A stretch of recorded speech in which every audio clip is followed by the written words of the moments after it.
আপনাদের সাথে সরকার থেকে কেউ যোগাযোগ করেছে? স্যার, আমার ছেলে চিঠিটাতে দেখবেন যে এটাতে পড়েছেনই তো, আপনি এখানে লেখা আছে যে আমার ভাইরা কাফনের কাপড় মাথায় বেঁধে রাজপথে নেমে সংগ্রাম করে হুম, যাচ্ছে। হুম। স্যার, যেই ভাইদেরকে এত ভালোবেসে আমার সন্তান আমার ঘরে যে আরো দুইটা ভাই আছে তাদের কথা চিন্তা না করে বের হয়ে গেল, সেই কোনো ভাইদের আমরা পাশে পাই নাই স্যার। অনেকভাবে যোগাযোগ করার চেষ্টা করছিলাম, শুধুমাত্র একটা কারণে যে আমরা মামলা করতে চাইছিলাম রাষ্ট্রপক্ষ হয়ে। তো এই কারণে তাদের সাথে কানেক্টেড হইতে চাইছিলাম। মামলা তো কি হয়েছে? মামলা করা না হয়েছে? স্যার, আমরা করি নাই এখনো স্যার। আমরা চাইছিলাম এক- যে রাষ্ট্রপক্ষ যে মামলা করবে ওইটার সাথে আমরা সম্পৃক্ত থাকতে। আপনার মামলা করেনি, কিন্তু কাদের সাথে যোগাযোগ করতে চেয়েছিলেন আপনারা? সমন্বয়কদের সাথে স্যার। কোথায় গেছিলেন দেখা করার জন্য তাদের সাথে?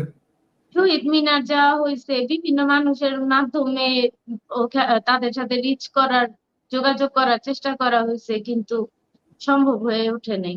কোনোভাবে তারপরে কথা বলেনি? কথা বলেনি? না স্যার, না স্যার, তারপর টিভিতে যে নাম্বার গুলা দিত যে এই সব নাম্বারে যোগাযোগ করা যাবে, ওগুলাতেও স্যার কোনো কাজ হয়নি। কেউ যোগাযোগ করেনি? আপনি কি টিএসসি তে গেছিলেন, পলাশ? জি স্যার, আমি 4 দিন গিয়েছিলাম। তারপরে আপনার ওই এক একজনের হাতে ধরছি যে ভাইয়া একটু তাদের কারো নাম্বারটা আমাকে একটু দেন বা আমার সাথে একটুখানি যোগাযোগ করার ব্যবস্থা করেন বা করেন।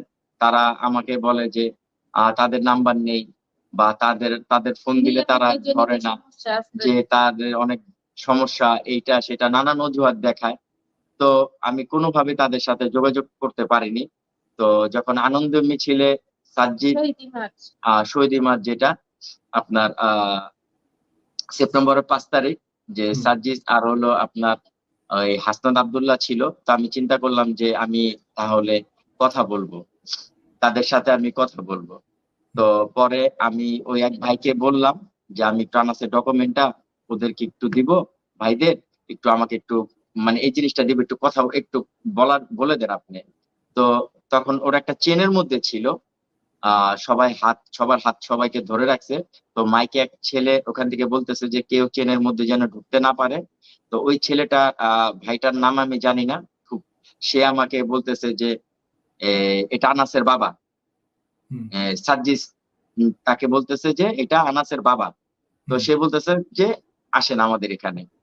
তো আমি হাসনাত আব্দুল্লাহ সার্জিসের দুইজনের সামনে যখন যাই, তখন আরেকজন বলতেছে যে আপনার এ তো শহীদের বাবা। হাসনাত আব্দুল্লাহ বলতেছে এ তো শহীদের বাবা, সে সাইডে যান। আমাকে বলতেছে আপনি সাইডে সাইডে যান, ওই পাশে গিয়ে সাইডে দাঁড়ান। তো আমি ওই পাশে দাঁড়ালাম। আরেকজন কে বললো সেটা আমি শুনতে পাইনি। সে বলতেছে যে সামনে, উনি আমাদের চেনে কেন থাকবে, সে সামনে থাকবে।